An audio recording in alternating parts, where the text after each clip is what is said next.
Welcome, everyone. It's Greg. We are here cutting the crap with Shap. I am super excited to be here with Assistant Principal Shaquina Spraggans. She is an assistant principal at our school, William Penn High School. Awesome leader, amazing person, is going to have some fabulous messages, not only about education, which of course is our passion, but also about some of the challenges that she's had to overcome, which I think will really inspire each of you, but also give you insight into how to really make change in your life, even if you're dealt with daunting circumstances. So again, please subscribe, like, share. That's how the channel grows. I am super grateful for all of the amazing responses I've gotten. It really gives me a lot of pride and joy. So with that out of the way, Shaquina, good morning. Good morning. Thank you for having me. I'm super excited about our time together. And why don't you tell us a little bit about yourself? So, as Craig said, my name is Shaquina Spraggans. I am married, but I don't use my married last name. um, so it would be Shaquina Spraggans McNear. I told my husband that when it's time for me to renew my passport, if we're in a great place, then I'll consider changing it then. But I was at the beach when we got married, so I know what his last name is. Um,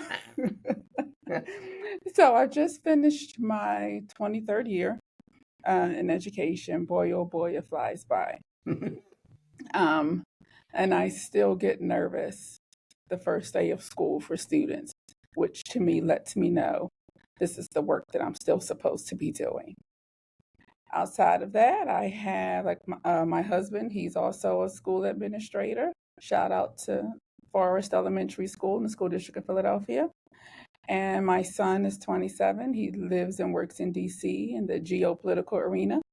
And then we have an 8-year-old who spends all our money and gives us absolutely no downtime. So that's me in a nutshell. So I love that, Shaquina.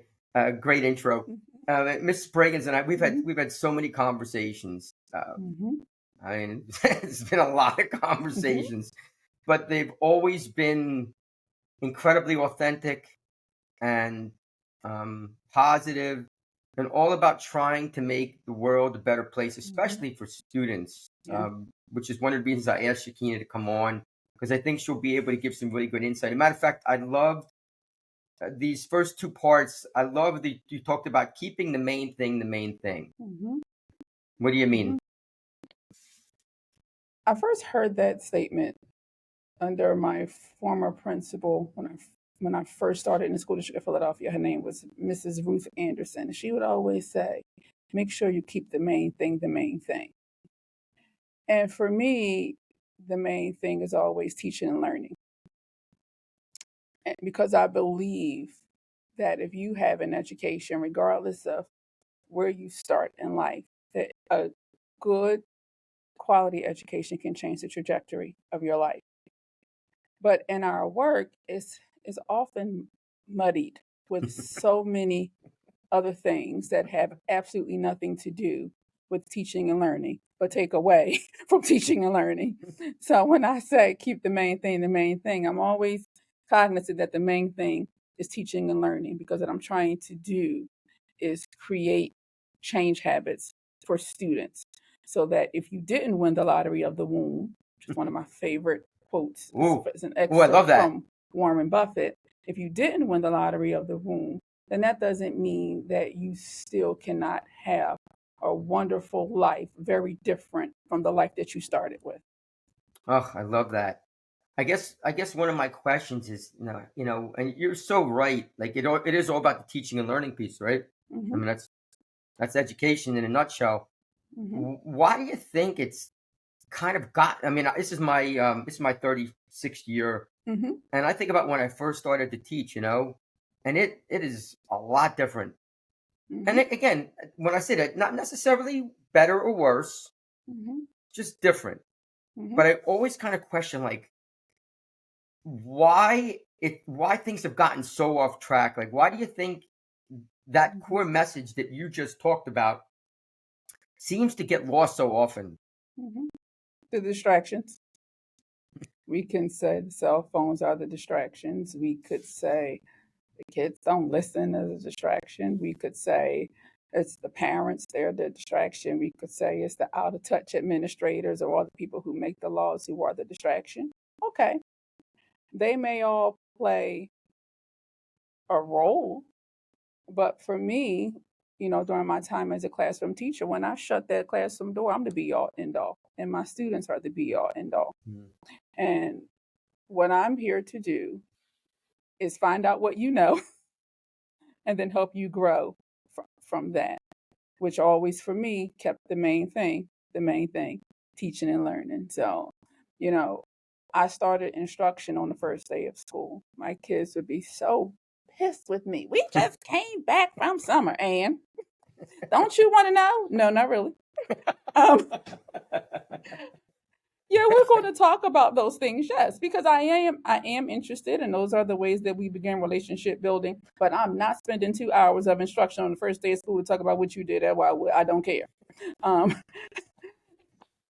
I need to know. Do you have basic fact mastery? So I'm always assessing to take information in about students, but the getting to know you stuff, the time eater stuff, I'm going to learn about you when you're going to learn about me in a way that's authentic in our time together as the year progresses. Not on the first day of school when we're wasting time, when I'm trying to let the groundwork so when we step foot inside of this place, I mean business. I think that's great. I mean, that's always tricky. I mean, I'm a relationship guy. Mm-hmm. Mm-hmm. It's always been one of my things. But I'll say to people, and matter of fact, I'll say to people oftentimes, though, like, how do you find the time to like weave it all in?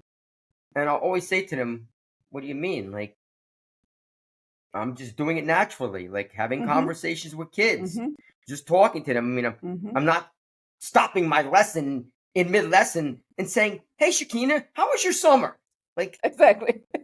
who the heck's Yes. doing that? Or the getting to know you ditto that we all give out. I'm not doing that. Right? No, but again, though, like, it's tough. It's tough because I think everybody, my natural inclination is a talker. You know that. Mm-hmm. So for me, I don't really have any trouble blending those conversations in with kids Mm-hmm. because it just comes natural. But I Mm-hmm. also think that it's also a love of teaching. Yes. Like if you don't get to know your students, then how can you know where they're at? And it's not Mm-hmm. just knowing whether or not they know the times tables. It's knowing, like, did you have a tough night last night? You Mm-hmm. know, were you out late, or Mm-hmm. were your parents fighting, or a Mm-hmm. million little variables that are going to influence Mm-hmm. how you learn for that day. Because you can Mm-hmm. have a kid who one day is like Superman, Superwoman, and the next day isn't functioning. You got Mm-hmm. to be able to kind of like balance that out, and that's, of course, that's the difficult part. I always started my day with my kids with a morning meeting. And a lot of times, kids don't want to share whatever they're going Oh through yeah. in an open setting. Mm-hmm. So I would keep post-it notes. And if I saw a kid who, body language is everything.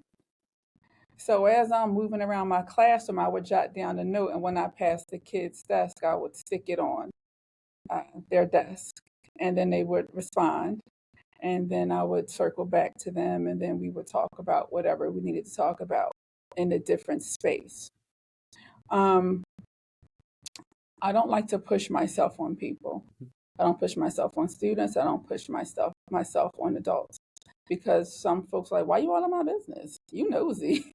So it's not until you spent some time taking those baby steps and getting to know people, then I feel we're in a good enough space where we can really begin to talk about whatever's going on with them. I mean, I've had situations where I've had my babies calling me in the middle of the night because of stuff that was going on at home. And I got out of my car, drove down to where they live, picked them up, and took them to a safer space.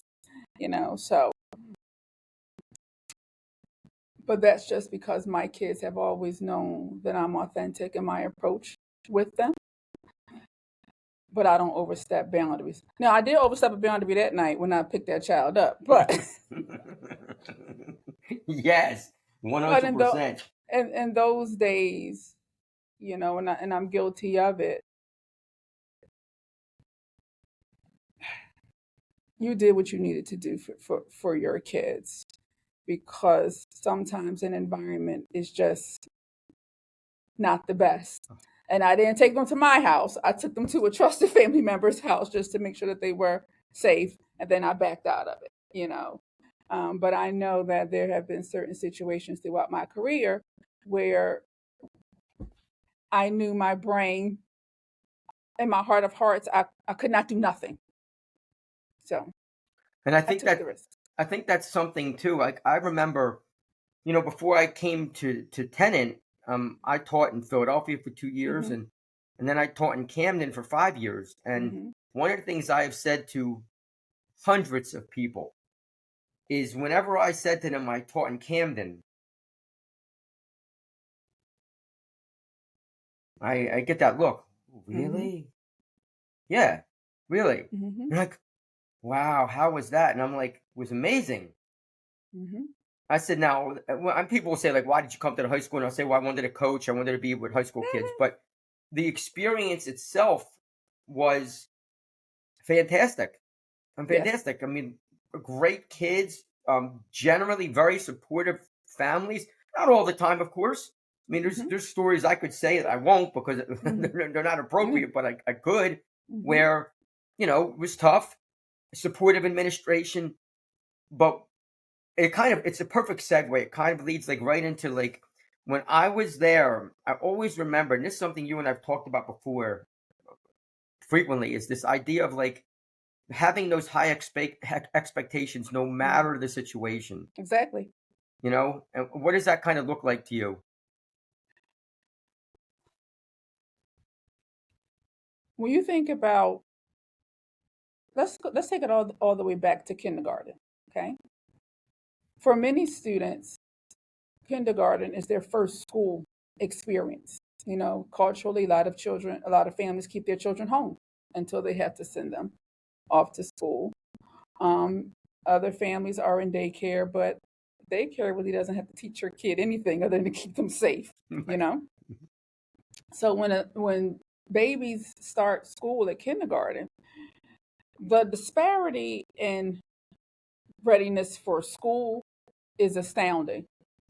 You have some students who begin kindergarten, they do not even know their real name because the only thing they've been called the first 5 years of life is a nickname. You have some students who start kindergarten holding scissors like a knife, like little Chuckies, ready to come and stab you down because no one's bothered to put, scissors in their hands to start with those fine motor skills. And the same thing with pencils. Just look at them. How many kindergartners hold a pencil like a knife? Look at them. It's true. And then you have some kindergartners who begin school reading. So you're in this place and you have some kids who are already ready for kindergarten, thriving, ready to go. And then some students where they're like, oh my gosh. So you have these students who begin school so far behind the eight ball. And then what do you do? And unfortunately, if they don't have strong enough teachers in front of them, that achievement gap just gets wider and wider and wider. And I'm not being disrespectful to or downplaying teachers, but learning learning to be an effective teacher is hard and it takes years and years of training and professional development. So if you happen to land in a school where your incoming student population is so far behind the eight ball, you really have to be skilled in your toolbox to know how to support these kids in closing those gaps. So if you have new teachers or teachers who have been moving around a lot, or teachers who keep their grade band keeps getting switched, they haven't been given an opportunity to grow in that grade and really figure out the nuances so that they can really support kids effectively. But as all this is going on, these kids are going from grade to grade to grade. Yes. And then, while you're trying to figure out your teaching pedagogy, little Johnny is still going from K 1, 2, and 3. So then they get to me. I taught every grade between 3 and 7. And you have students who are nowhere near grade level, some who are on the cusp, some who are there, and some who are ahead. What are you going to do? I held high expectations for all of my students, which is why I was a consistently blue teacher. I consistently exceeded the state's targets for growth from year to year. But that takes a lot of hard work. It takes a lot of preparation and a lot of planning and a lot of, I know it's hard. I get it. But we're in this together, and we're going to do what we need to do so that you can grow. And my kids consistently, year over year, grew more than a year in one school year. A year is nothing to me. We need at least 2 years, just depending on how far behind you are. Lots of blood, sweat, and tears. But when they have those aha moments and they're able to do something that they couldn't do before, that is the best feeling for me. I don't know if it's ego or what, but I'll take it. It's just it's just a great feeling to see babies succeed. And I think that's something, the last part you touched on, I think is critical. Like, there is nothing wrong. Matter of fact, it's great. You should feel proud of making a difference in kids' lives. Like, we can call it whatever you want to call it, but the reality of it is like, that's your job. Yeah. Your job is to raise kids up, no matter where they're at. Exactly. And I'll often say to kids, like, literally right in the beginning of the year, listen, you're all starting at different levels. And that's okay. But the goal for all of you is some kind of growth. Yeah. Some kind of growth. And the growth is going to, I think one of the things that's happened in education is we tend to make growth the same for everybody. Like, you've got to get here. Yeah. Yeah. Well, it's like, well, what if the student's already there? Exactly. Then what? You mean the student's not going to grow? And it's exactly. Like, if you have a student here and a student here, this student here, they might only grow to here, and this student might get to there. But there's growth that's supposed to happen. And a lot of times I think in education, we get so caught up in and I do think standards are obviously important. I do think they're important, but I also don't think they're the end all be all. Because for some kids, if a kid's starting at 0 and they get to 50, that is amazing growth. If a kid's starting at 70 and they only get to 71, that's not great. So it's really a matter of trying to find what buttons to push to get kids to, first of all, believe in themselves. Exactly. I mean, I think about when I was even now, I actually did a podcast yesterday with a former student. Okay. And listening to him, he was a student I taught. He graduated in 2009. Okay. And listening to him, he talked about not being confident in high school. And if you see him now, I mean, it's incredible, the difference. But nice. This was a high school kid. Like, every kid's coming at us from a different lens. And if we are only wearing the same style of glasses and we don't see that all the kids are different, just like all teachers are different. Exactly. We all have we all have different kinds of motivations. And I think when you talk about, making you feel good that you made a difference, if you want to say that's ego, you fine, you can say it, but that's what it's supposed to be. You're supposed to be challenging kids to be better. Exactly. So especially when they I remember a conference I was having with a parent one time, and the student was really struggling with reading. Fluency was sounded very much like a robot, and comprehension. So I'm just going over the data, and the parent was very respectful, but the parent said, "Well, they can read. I read the exact same way," Oh. and then proceeded to read for me, and I'm like, "Oh, okay." So how am I going to fix address this, because you think this is reading? So so not only sometimes do we have to educate our babies, we have to educate the parents um, as well, because reading should sound like conversation, not like a robot. It's true. I mean, I think about some of the, especially earlier in my career when I think about some of the parent meetings I would have. Hmm. I'd listen to parents, and when I was a young teacher, right, and Hmm. I was just learning the craft, Hmm. but I'd listen and I just try to put on a happy face, Hmm. but say to myself like, "Wow, man, no wonder your kid's struggling like nobody's business. You don't have a clue." Can't say that, but thinking it. Yeah. Um, but what I've learned over my couple of decades doing this, I've had the privilege of working some of the best and most supportive parents, even and in getting to know the students and their families, and my experience with some parents who were the most, I won't say standoffish, but who were the most untrusting Mhm. of us, didn't have the best school experiences themselves.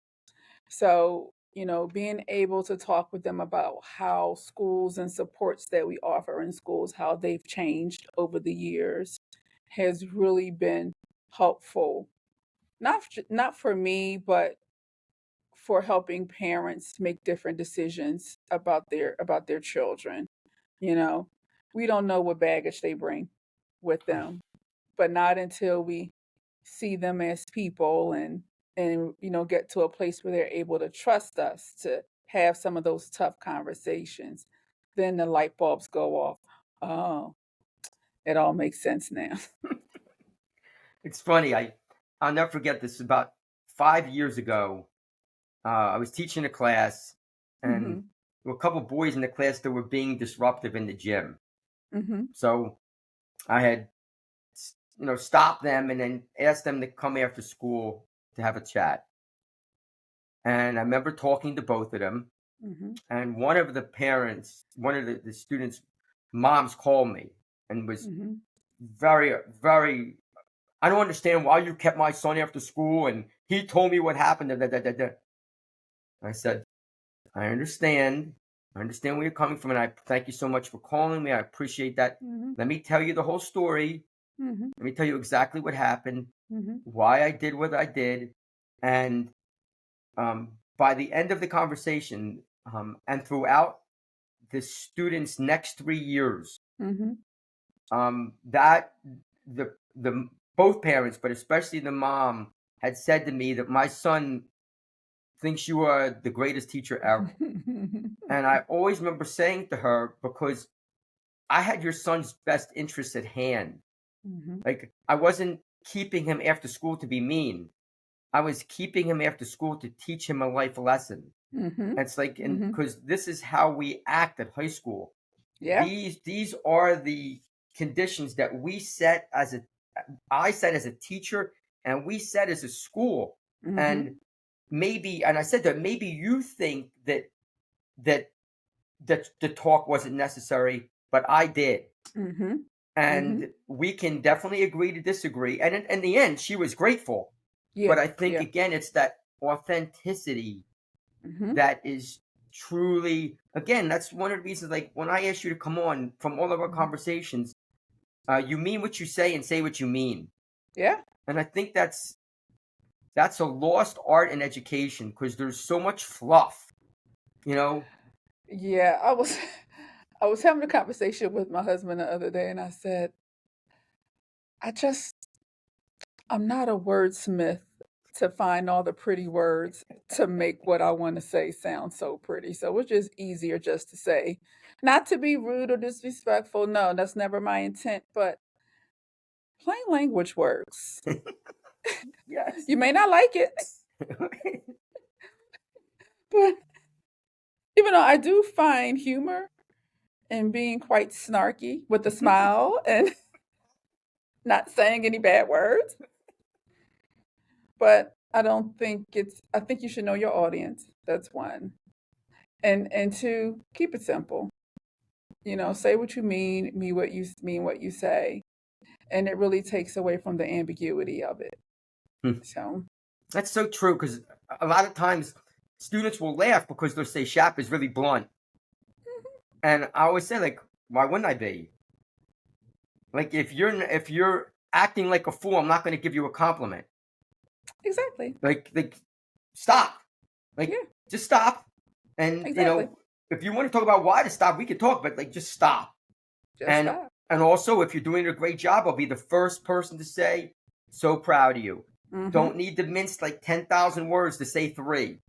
Like, it's not necessary. Exactly. Not Keep it simple. necessary. It's true. I want to kind of transition here, if that's Mm-hmm. okay. Mm-hmm.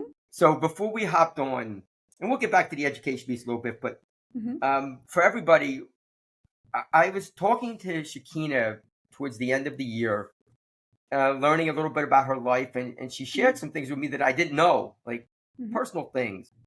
And I Mm-hmm. said, I remember saying, I'm like, oh my God, Shaquina, that's going to be so powerful Mm-hmm. um, for what we're talking about. And I think this next piece will really touch a lot of people's hearts and get them Mm-hmm. thinking. So basically, what you said, I beat every stereotype placed upon me, Mm-hmm. used my challenges as fuel to push forward. So Mm-hmm. feel free to say as much or as little as you like. Mm-hmm. So I am the product of a teenage mom and an absent father. My I lived with my grandmother for like the first 5 years of my life. And my grandmother, she was my best friend. I love that lady. She's since passed on, but she was always my best friend. She was about 4'9" and she was mean to everybody else, but she was very nice to me all the time.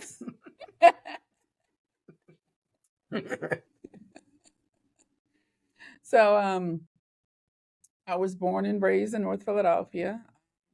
My grandmom's apartment where I spent the first 5 years of my life is now the Leah Corus parking garage on Temple University's campus. So I'm talking Wow. many moons ago. Back then, it was called Columbia Avenue and not Cecil B. Moore Avenue, what it is called now. So, I'm a product of the school district of Philadelphia. I was always very smart. I did really well in school, um, in the mentally gifted program from, second grade until I graduated high school. But I grew up poor. A lot of things about poor kids, we don't really know we're poor until you get around people who aren't poor. And you're like, oh.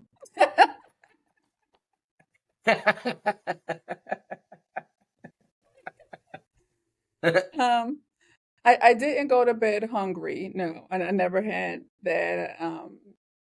But there are certain things about my childhood that I wouldn't wish on anyone. Um, one of my It's an excerpt from Warren Buffett, and he talks about winning the lottery of the womb. Yeah. No, I did not win the lottery of the womb for different reasons. I'm not bashing my mother or saying anything about that. She did the best that she could with what she had, but I just did not. Um, so much so that some of the behaviors I started repeating myself. So I graduated high school, Philadelphia High School for Girls, class of 240.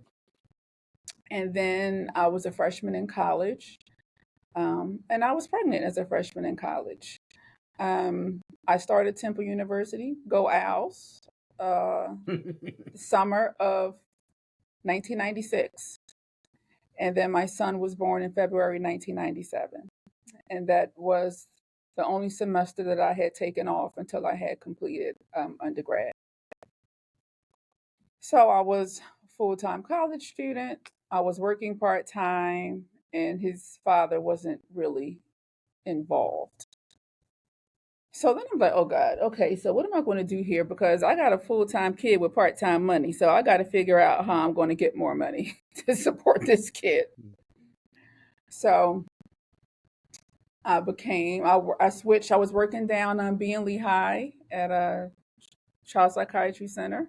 And then I switched from the after school program to the business office, which allowed me to go to school full time and then work full time. And then you may say, well, who had your kid while you was everywhere else but with your kid? So my mom and my sisters and my Aunt Ivy at times were the best support system possible, because of when I was working or had an evening class, they would have Samaj. So he at least was still able to be around family. Unfortunately, when you're working full time and going to school full time, you miss out on a lot of firsts, which I did with my son. So one night I remember coming in from work around 8:30, and he walked across the floor to me. So, and he walked early. He walked at 9 months. So I finished in 4.5 years of my undergrad, and then I started teaching January of 2001. And my son, when he turned 3, it's weird how life works. His father started to get involved in his life thanks to his girlfriend at the time. She got him together, and I was very appreciative of that. And then that summer, August of 2000, his father was murdered. Life can be very cruel. You don't really understand. Like, obviously, I was hurt for my son because your dad finally started getting his stuff together and wanted to be more active in your life, and then his life was tragically cut short. So then I'm like, okay, well, we're gonna pick up these pieces, and we have to keep moving forward. And we did. So, Samaj went to Catholic school his entire life. I worked summer school, just so that summer school funded our summer fun.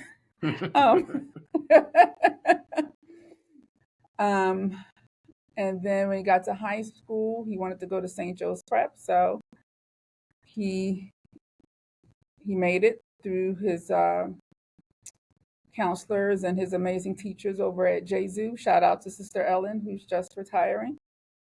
So he had all these people in his life who kept planting seeds and believed in him. So from the village that I created for him, and then from the outside village, all these people were so vested in Samaj to make sure that this kid had a good life. And then because you're paying a mortgage by yourself in Catholic school tuition, there was no college fund. How could there be? I was a teacher. Jesus Christ. Facts. So he ended up getting a full ride basically to St. Joe's University. And I was like, great. That way he won't have any college loan debt. He'll be able to start fresh. And you're right. He was like, Mommy, please. He was like, I've gone Catholic school my entire life. Can I please go to George Mason University? What? But this is like free. What are you talking about? Free. FRE. I reached out to every person in the village. I need y'all to convince Samaj to go to St. Joe's. Monetary reasons. We failed miserably. He was not having it. Mind you, I'm still poor. I'm like, I will get you a car. How was going to pay for the car? I don't know. I was desperate. He was like, I don't even want a driver's license. No, I'm not going. I'm going to Mason.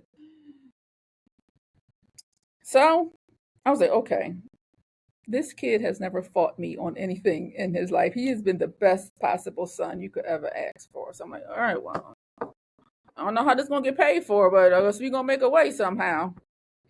So, but when my mom and I went to visit George Mason for the first time, then we understood why that was where he wanted to be. So then there was no more fight. Mm. So he did it. He went to Mason. He has student loan debt equivalent of a starter home pre-COVID because you can't buy a starter home now for not for a little bit of money.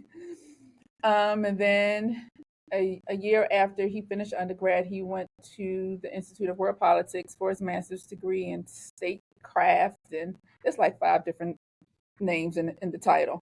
But he's living his best possible life in Washington, D.C. So I am over the moon proud of him. My 8-year-old daughter has a different story. She's growing up in a 2-parent household, but the values and expectations are still the same. It's just a little bit difference in shared responsibility. So that's cool because in this new instance, I don't have to be the be all end all. For my son, I was the be all end all. And we grew up together. One thing I forgot to mention is that when you're a young mom, a teen mom, you are growing up with your child. Oh yeah. And I would never bash a teen mom because I was one. So how hypocritical would it be of me to say something negative? What I will say is that you make your life unnecessarily harder, and you make that child's life unnecessarily harder because you're trying to navigate uncharted waters, and that you still dumb. You know. You don't know anything, but you think you know everything, you know? I could picture if I was a dad at like 18 or 19. Oh my God. Yeah. Woo. Yeah. You know, and so that's my two cents on teen parenting. You know, you have to deal with the opinions and snickers and shade and side comments of all the people who have a comment. Block those folks out, but just know that you've made your life harder. My son, he was just easy. I don't know why I was so lucky and blessed to get him, but he was just easy. I love that kid if you can't tell. I can. That's a good thing. And you know what? You have a lot to be. I mean, thank you. First of all, thank you for sharing. I was starting to tear up a little bit. Mm-hmm. I was starting to get a little bit of teary-eyed there. But first of all, super proud of you. Thank you. Super proud of you. That. Hearing that story like that is just, you know, and I've always believed, I'm the first person to say it, that when we set standards that are low, then that's what we get. And of course, for people that are watching, you could say, "Oh my God, Craig, you know, everybody's got different things given to them," and I'm like, of course, it's not equal, right? It's not equal. But I was an only child. Mm-hmm. I remember growing up, and we weren't poor, but we weren't rich. Yeah, you know. Yeah. Like, and I remember just, you know, starting to work when I was like 12, and I think, again, it's that idea of you wanted to provide the best life for your child. And I think people that are watching, like, I don't be an excuse maker. Right. Like, don't be an excuse maker. It's like the woe is me complex. Oh my God, look what's been dealt my hand. And of course, sometimes that happens, but sometimes we create our own hand. Yeah. You know, it's up to us to kind of do the best of what we have. Agreed. You know, I remember my mom, when I told her I was pregnant, she was like, "You You have to tell your grandmother. I was like, what do you mean? No. Like, I was more afraid of my grandmother than Mhm. my mother. Or when I told her, she was like, she never called me Shakina. She took out the H. She always said Sakina. She said, Sakina, I didn't want this for you. She was like, but you still better get me a college degree. Um, my grandmother was one of 10, and she grew up, she was born in 1930, so around the times of the Great Depression. So one of her expectations for her 7 children was that each of them bring her a high school diploma, of which they all did. But then when she started having grandchildren, the expectation was that you will bring her a college degree. So I said, all right.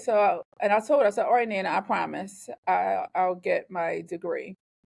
And I did. She passed in May of 1998. So she didn't see me walk physically, but she was there in Mhm. spirit. And I honored her college degree 3 times over. So Mm. I have a bachelor's and 2 masters. So I think I've fulfilled my promise to my Nana. And then it was so funny because when I was an undergrad at Temple, she lived at Gray Manor down on 8th and Cecil B. Morris, still there as a apartment building for seniors.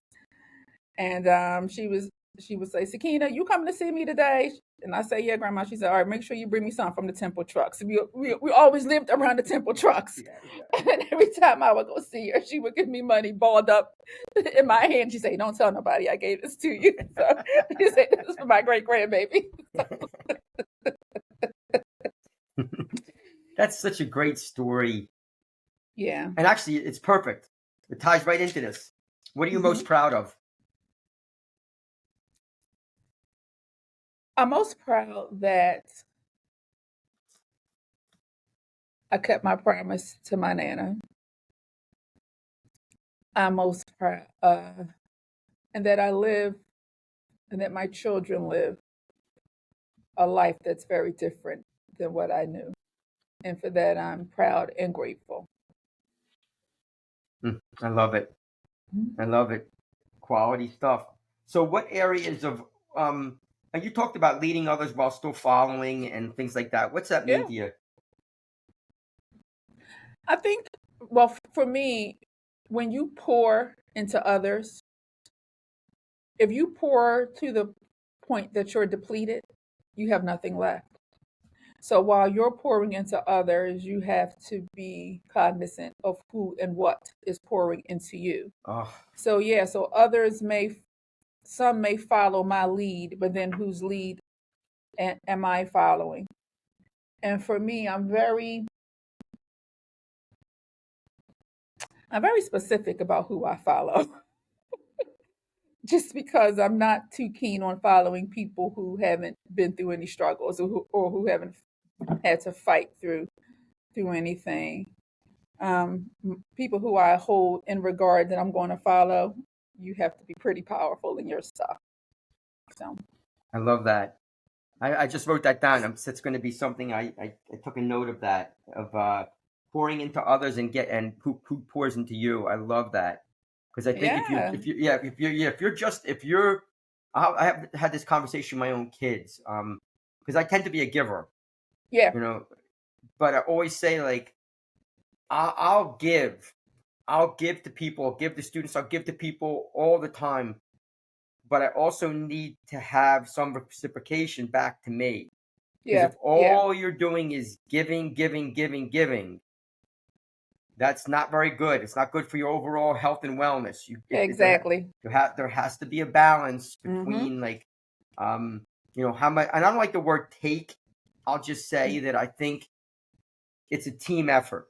Mm-hmm. Agreed. It's a team effort. If I'm pouring my soul out to somebody, I'm not saying that they have to pour everything back, but there's got to be something, Mm-hmm. Mm-hmm. and if there's not, Mm-hmm. that's a problem.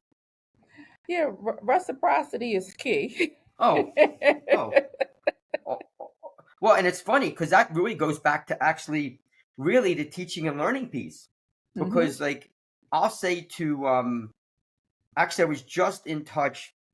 One of my student teachers just got in touch with me. I'm sorry. One of the people that I was a student teacher for. Okay. He just got in touch with me. He was asking me some questions, he was reading my book and everything like that, and was asking me a bunch of stuff. Mm-hmm. And, he kind of mentioned, he goes, I remember when I was your student teacher, how much of an impact you made on me. And I said to him, I said, but thank you, but you also made an impact on me. Mm-hmm. And it's like that learning together is critical. Yeah. It's critical. Yeah. No matter what role, no matter what role somebody, I always say to people that titles to me are irrelevant to anything. They're just a title.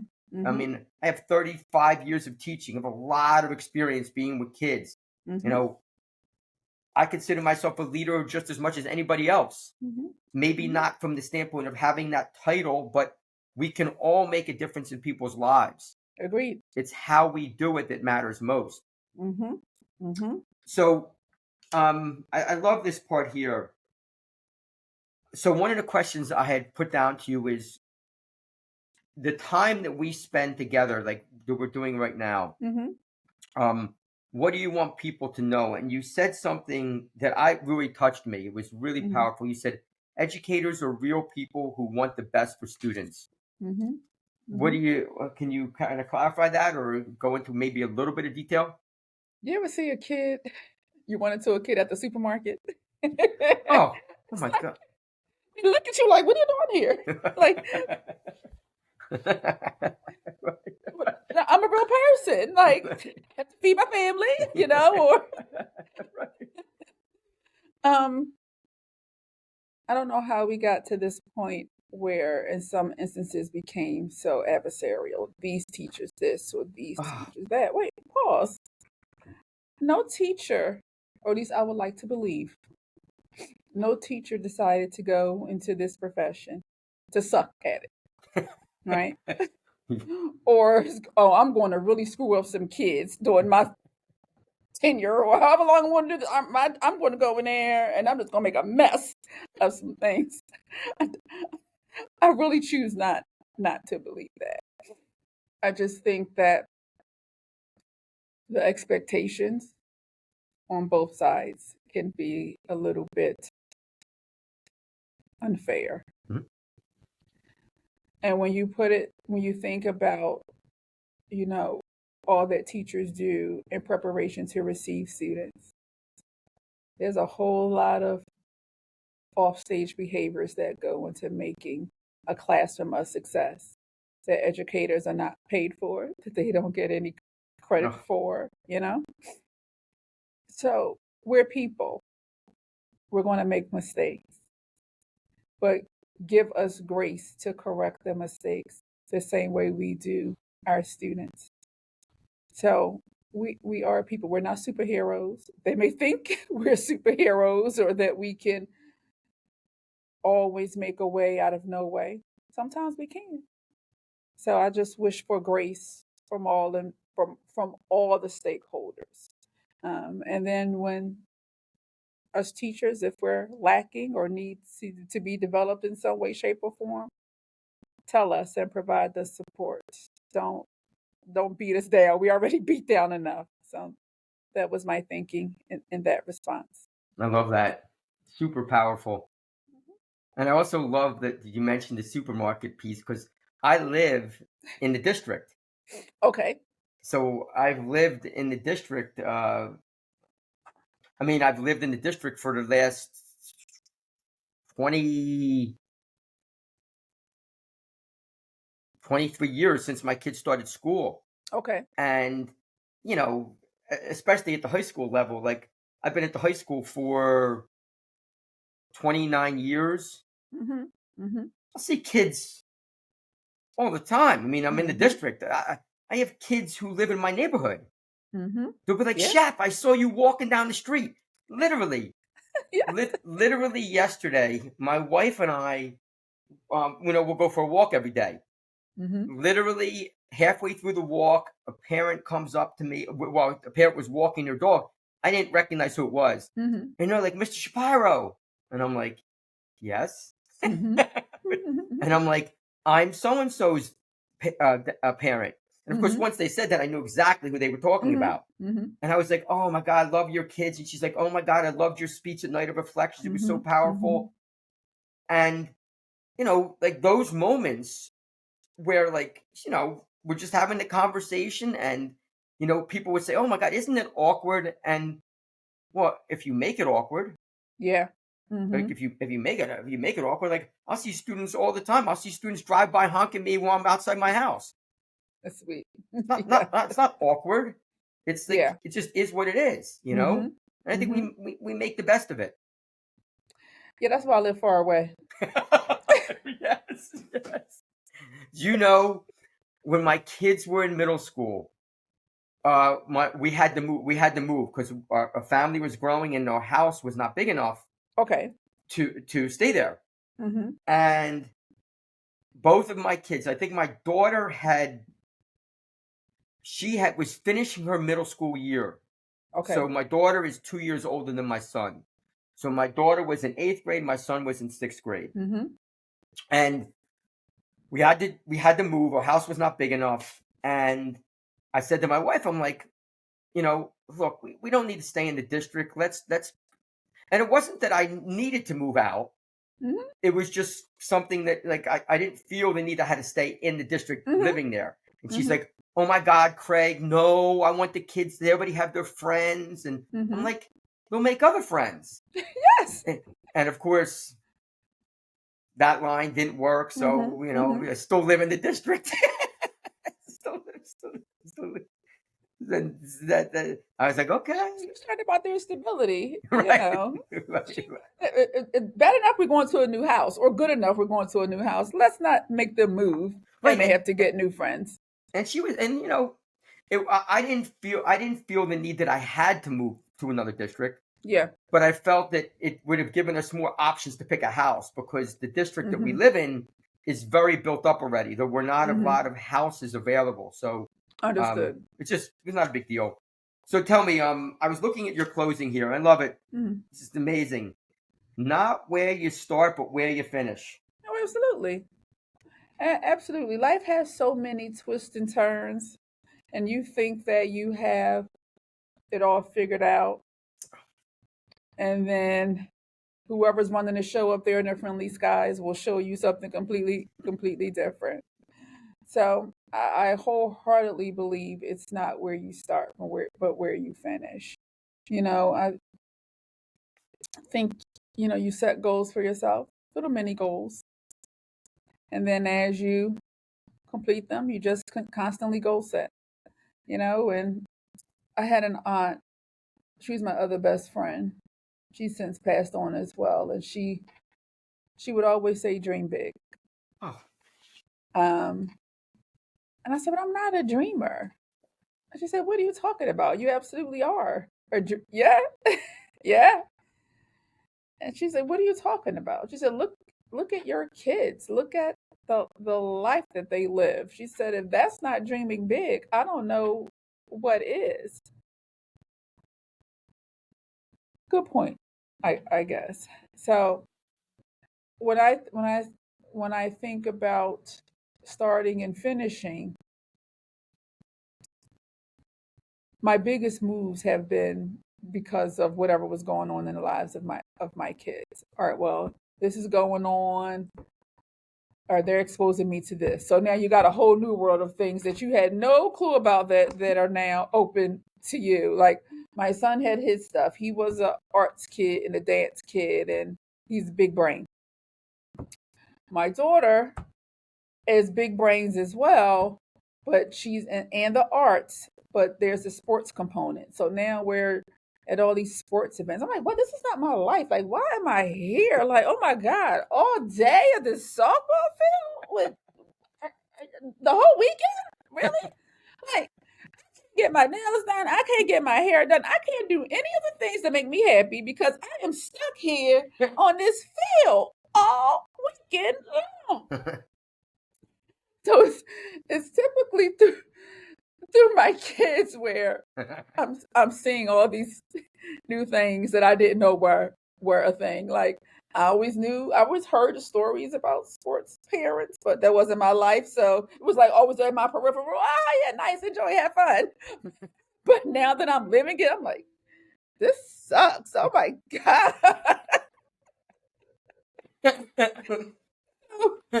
You know, I just tell folks, I'm living proof that where you end up can be so different than where you start. I just was lucky enough that I had people along the way who planted seeds, and their seeds, they sprouted into something nice. So that's how I look at my work as an educator. I'm always planting seeds because I don't know what they're going to grow into. So it's Mm, great stuff, Shaquina. mm-hmm. Great stuff. I love it. Love the sports stuff. Oh my God, it's Rev. Jesus. I my daughter, my daughter was a cheerleader. Mm, So she started cheerleading when she was young, and she was cheerleading local, someplace very close to our mm-hmm, house. So it was never a mm-hmm, big deal. mm-hmm. And then she's like, "Mom, Dad, I want to cheer for World Cup." Now, World Cup is a very, very prestigious cheer organization Okay. based out of New Jersey. Okay. So my wife and I were like, "Okay."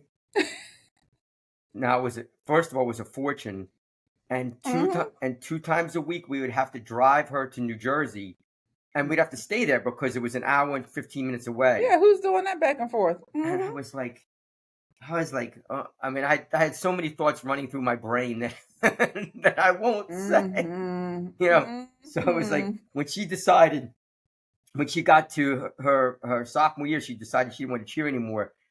I was like, I was like this. Well, are you sure?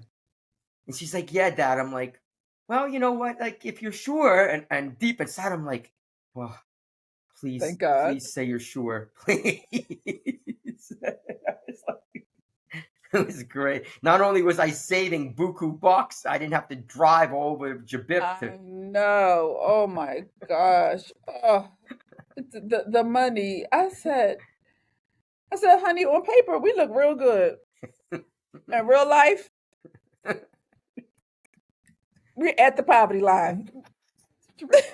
It's true. Jesus, it's we get here like soccer, softball, and dance. You're doing it for your kids. We are. We are. So she better be something special Sure, she because will I need be. a return on this investment. So, and it better not be small. I don't want no small dividends. I need big ones. Oh boy. It'll Any work any out though. any closing thought or no? No, just I want to sincerely thank you for the space um, to talk today.